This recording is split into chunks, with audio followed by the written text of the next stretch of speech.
everything you have should have enough ginger in it. Because Linda uses ginger for everything, right? For everything. I make my tea with my ginger. I diffuse my water with ginger. I juice with ginger. Ginger's life. Ginger's everything to me. Imagine that shit, because now we know what it does to our brain, right? So imagine that shit. You drinking ginger tea because you got cramps, and at the same time it's working in your brain. Like, that's crazy to me. Because Yeah. I think we all know like the basic benefits of ginger, but we want to know beyond that, especially if you're consuming it every day like me. That's a fact. Because it's preventing nausea. It's doing all those It's things for doing you. everything. Imagine. But the beauty about it all is that, yo, what it does for the brain, the reason why Yeah. we focus on ginger early on in our book is because we want to power your brain so it can be easier for you to assimilate the data. Mhm. If you was reading, you take a small piece of ginger, you start growing a little fatigue, you chew a small piece of ginger while you read. The ginger targets your brain immediately, ASAP. You'll be activated again. The neurons be like, yo, like this, we ready to connect. Read something and watch what we do. We're going to run from one side of your brain to the next, and we're going to create lines of communication. We're going to increase your own natural Wi-Fi. Because human beings radiate energy as well. And there's a time I did a lecture on how melanated people, highly melanated people, who indulge in holistic mathematics, most times inadvertently, that's a calculative approach towards wellness, we can incur the stress of cancer. We produce radiation. This is a fact. No one can deny that. Human beings in general produce radiation. When you have activated melanin, I read that book, Reactivating Your Melanin, via sex, diet, and solar energy. When you activate your melanin, reactivate it through detoxification, because you got two different melanins. You got neuromelanin and neuromelanin. Neuromelanin is skin melanin, and neuromelanin is, you see all these veins? It's brain and central nervous system melanin. So you got two different melanins.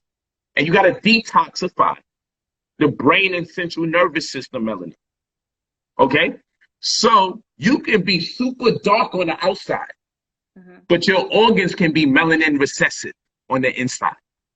So someone can be more black than you technically on the inside than you are on the outside. Because your organs, in order for your organs to work, they have to have a suitable amount of melanin. And sometimes your organs are melanin deficient.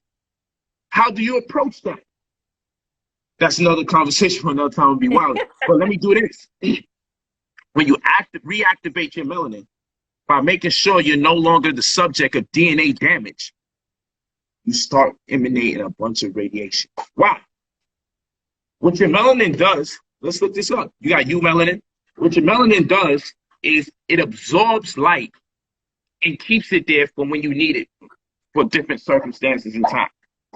You would trap enough heat, and then what you don't need will be filtered out and released. If another person's constitution isn't that good, it'll kind of be like a cat and dog type of energy. Like cats and dogs get around each other and just naturally don't dig each other. Well, it kind of gets like that with black and white people a lot of times. Just for some reason, there's a tension there. For some reason. Because you might be giving someone cancer, and I know it sounds nuts, right? But I'm going to be surgical and show you step by step how we emanate radiation, and how when you activate your melanin, the cancer is not necessarily coming from the sun, it's coming from the children of the sun. You have to look at people having a problem living under the sun versus people that can live under the sun, the people that are more equatorial because they have a genetic affinity to Africa. When you talk this talk, people say, man, you're being racist. I didn't create a situation where some people find it more conducive to live under the sun while other people say we have to block the sun, sunblock. What you don't realize is that your umbrellas have BSM in it, black synthetic matter. This is the lab-created melanin. What you don't realize is that your sunglasses have BSM in it, black synthetic matter. Okay, lab-created melanin.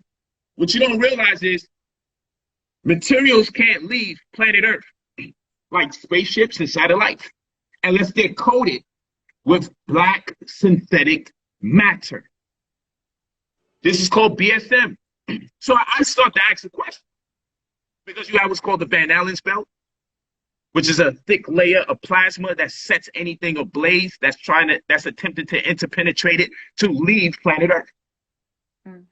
And the only way they can allow something to leave planet Earth is if it's coated with melanin, even if they had to create it in the laboratory. It's called BSM, black synthetic matter. So now I ask myself, if you got to coat something with melanin in order to leave the planet, then we must be star children.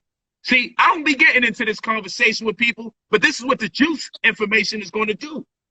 Because we're not playing games with the juice and information. We're really not. With the reason why we want us to work at our optimal level